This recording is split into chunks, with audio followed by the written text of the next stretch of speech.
Hey, good morning everybody and welcome to the vlog. I hope the start of your day is as incredible as it possibly can be. One of the jobs I'm excited to get finished today, of course, is the new Caiman lizard enclosure. Started to working on this yesterday. As a matter of fact, if you didn't see yesterday's video, I'll put a card right up here. You can actually see that where we started to do it. Obviously, we added a ledge here, we added a ledge here.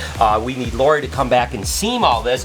This just pushed away a little bit, so I have to foam this on just a little bit, let that dry. Then Lori can come seam. I can start putting some vines in here, start putting some greenery in here, and then ultimately we'll be able to put water in here and actually put the animals in here. So I'm excited. Hopefully this can be done by the end of the day. If everything goes well, we'll just have to see how things go. But in the meantime, we have a lot of other things to do. So I'm just going to kind of film this up really quick, get that drying so Lori can come back and fix this up, and then we'll move on to whatever else we have because it's going to be an amazing day. Let's just make it amazing together. Continuing to update you guys on Ivy. Oh my gosh, you know, and again, what I said yesterday is the fact that once an animal eats a really large meal, that animal inside, as they're digesting, kind of bloats up a little bit. So then they kind of blow up, and today she's probably in the largest phase. Probably by tomorrow it'll start to shrink down, but it looks painful right now, and it's like, oh my gosh. Now this is, again, typical for what anacondas do in the wild, so there's nothing that's dangerous about this or anything. It just looks really painful. Ivy is an amazing, amazing snake, and I want to get a male. I told you guys about that, and I've actually even found a couple males online that seem to be relatively tame. Lori's not a huge fan of it, and the reason for that is that sometimes, you know, rarely, but sometimes when you breed a snake, it can change their disposition. Ivy is super tame and super awesome, and Lori's worried if we breed her, will she become a little bit aggressive? There's always that chance. I don't know. What do you guys think? Should I take the risk and try to breed her because I think it would be really amazing? Or should I just say, you know what, just leave her alone and just don't even worry about it and keep her as sweet as she is right now? So let me know in the comments what you think. I'm kind of torn, but boy, it'd be so amazing to see in this environment what a pair of anacondas would do.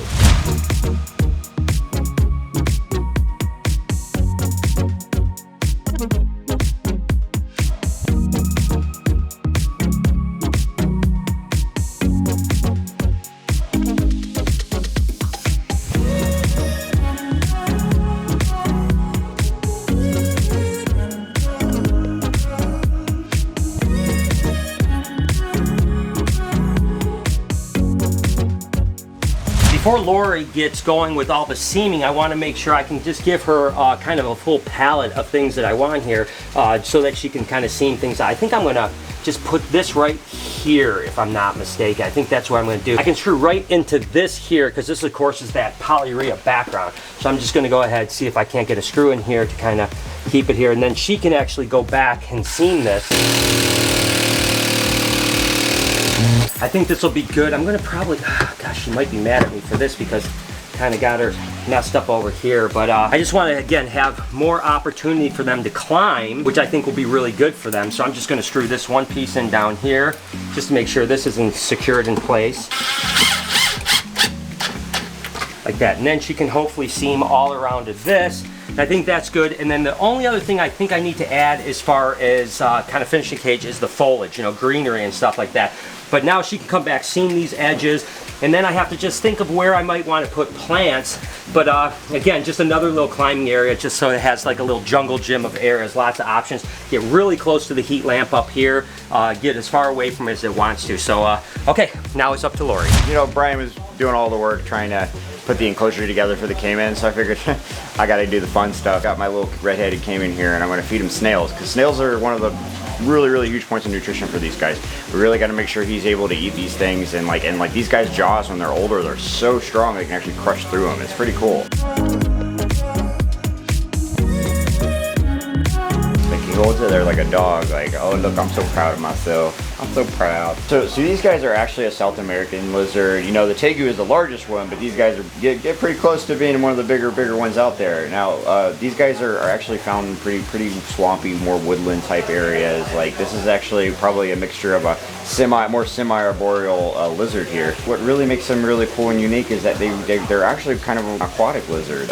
So that's actually why we're setting up our cages where they're at. These guys are from Ecuador, Guyana, Peru, you know, so the northern part of South America. So they're pretty warm climates where these guys are from, and man, some real humid ones, that's for sure. It actually makes sense why snails are one of the more main parts of these guys' diet. If you really think about it, the swampy or nasty, mucky areas is exactly where you find snails. Trust me, I know.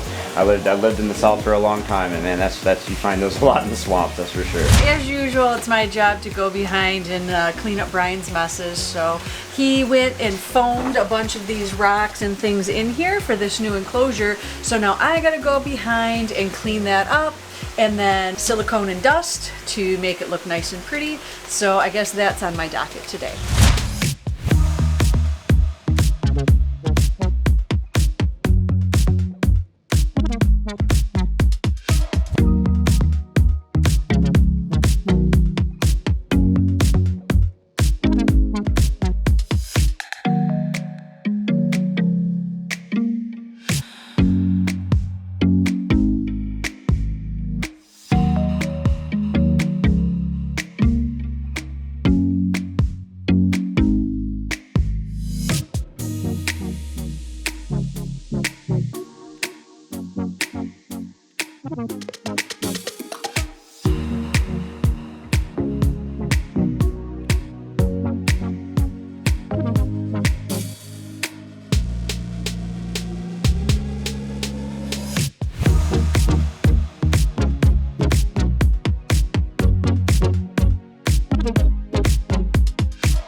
Been a while since I've showed you this girl here. This is actually one of Lucy's babies. So this is a citron tiger reticulated python here. That citron just really cleans it up, makes it absolutely gorgeous. And again, she has been a puppy dog tame animal since we had her. A pretty aggressive feeder, I'm not gonna lie, but other than that, really amazing. Don't know what's gonna eventually happen, if she'll end up over at the Reptarium or not, I'm not 100% sure. Maybe in Reptarium 3.0 we'll put her over there, I'm not 100% sure, but she's just such a beautiful animal, and this is the only baby that I actually held on to from Lucy. And then actually a friend of mine, Corey, has another baby that's still mine, but he's raising it up, and I think that one's even a little bit bigger than this one. So, and again, puppy dog tame. So it's just kind of cool to have an animal from Lucy, and it's even cooler that she doesn't have the attitude of her mother. Of course, a bunch of my snakes actually just shed, like Al Machino, and they miss feeding this week, so I go ahead and I just thought out a few animals for these guys. There you go, Al. There you go, bud. There you go. We'll go ahead and give him a few rats to kind of beef him up a little bit. We also have a couple other snakes that just shed too, including Moo Moo. And of course, she is looking absolutely wonderful now that she's out of shed. I mean, what a beautiful snake. Here you go, girl. You want a little rat? There you go. That's a good girl. She got it perfect. That snake is so impressive. The last python that shed that looks beautiful and is going to get a little bit of food, of course, is Jeffrey. Here you go, bud. There you go. Ooh, he hit it hard too. There you go, buddy. He's a good snake. So I just figured I'd go ahead and feed them. Again, it's a little bit off as far as the feed day. We normally fed a couple days ago, and sometimes I'd wait till next week for them, but they all look so hungry. I figured, what the heck, we'll thaw out some food and feed these monkeys up.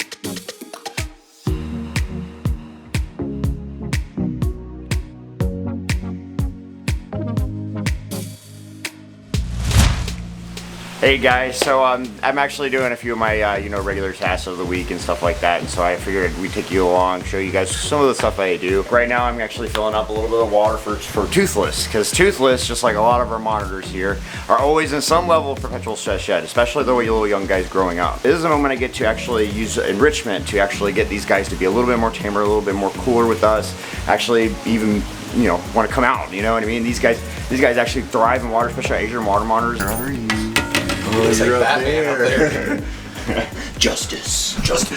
There you go. Hi, buddy. Hi, buddy. Come on, get down. Get down. What are you doing, big guy? Where you going, mister? So you can tell he's already really excited. When you're doing things that they really find enriching, they'll get so distracted they won't even realize the lid's here. I honestly feel like I could walk away 10, 15 minutes later, come back, he's still here hanging around doing little circles. This is part of one of the reasons what started anybody's love for reptiles, getting these chance to enrich yourself and them. Lori has it all fixed up. Looks really good. The dusting on all the edges kind of looks and blends really good. So what I have to do is just go and vacuum this out, clean it up as much as I can. There's going to be some sediment down here that I'm going to have to fill the water drain, fill, drain, just to get it ready. And then I'm going to put some plants in here, and then we can actually move the animals over. So let's just jump in.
All right, so I think we are done. I think we're set, we're fixtured out, things are cleaned up. I think it's gonna be good. Interesting to see how these guys will like it. I'm not 100% sure, but I think they really will, because again, aquatic all over the place, plenty of spots, cool side, warm side, everything to feel comfortable. So let's go ahead and get one of these monkeys and put it in here and just see what happens. These guys are absolutely adorable. I love them so much, and I really hope that they like this. Again, this will be an enclosure that they can stay in for the next year, maybe even a little longer than a year. That is if they do well in here. So we have to let them tell us. So I'm going to put this first one in here. Not exactly sure where I should put it, to be totally honest with you. Maybe I'll put it right up here and let it just kind of wander around. Look at that. That looks so dope. Oh my God, I am so excited about the way this looks.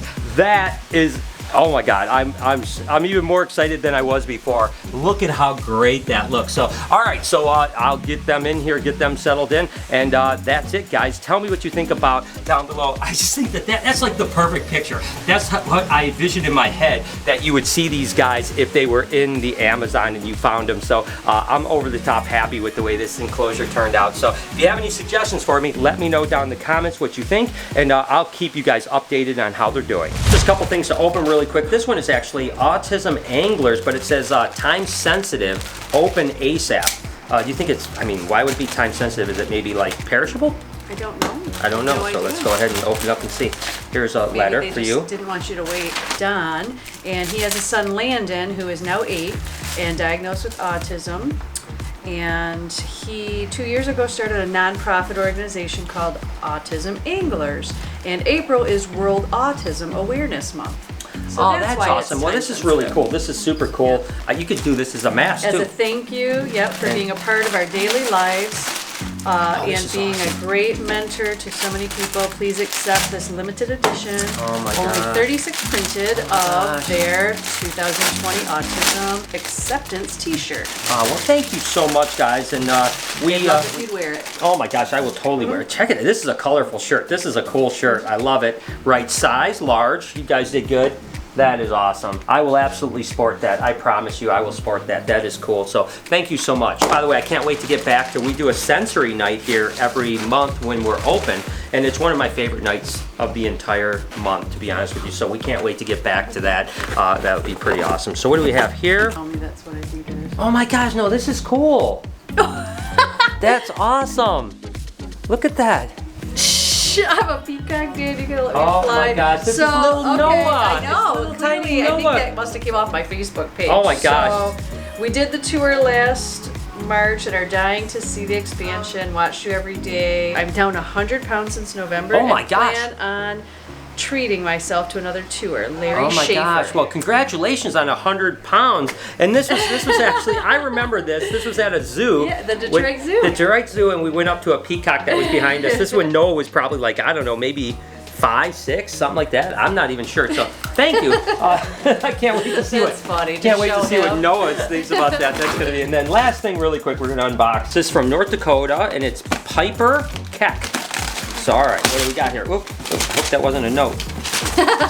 Oh man, I tell you what, you guys are spoiling me. You know, I tell you, I never in my wildest dreams thought that I'd be excited about paper towel, but I am. I am so excited. And this will get us through another couple days, so thank you so much. It just says, hi Brian, please read this on camera. In one of your vids, you said that you don't have very much paper towel. So when I was at the store, I saw some and I thought of you. My favorite type of snakes are hognose, supercondas. If you have one, please show it. So I'll show that for you. Okay, can we show him a superconda right now? All right, so thank you. Yeah. And as we're cleaning cages, we'll think of you. So thank you so much. I appreciate you, Piper. All right, Piper, here it is. This is a superconda. Of course, it's a western hognose snake. This is the super version of the incomplete dominant anaconda, obviously. And they're called anacondas because they kind of look like they have anaconda dots, kind of like ivy or verde, but nevertheless, the supers are basically have no pattern, sometimes a little bit of a stripe. So thank you for the paper, Piper. Thank you for the paper, Piper. And here's your superconda. I've said it before, it's important to be grateful in life. So I want to encourage you again. Can you right now think of what you're grateful for right now? I'm grateful for so many things. And I know that life is about to get a lot better over the next couple weeks. So together we are going to get through this. And I'm so glad that you have joined me for this journey. And I hope that as much as I can be a distraction to you. I am here for you guys. And I'm telling you things are going to be okay. With that said, if you haven't got enough of me, you could check out an entire playlist over here of snake eggs because we're right around the corner from snake egg cutting. I know you guys love that. Up here you can listen to my podcast called Checking In. Noah and Eric just did a banger. You guys want to check that one out. On this side you can subscribe to the vlog channel. I cannot thank you enough for that. Have an absolutely wonderful day. Remember, be kind to someone, and I promise I'll see you guys tomorrow.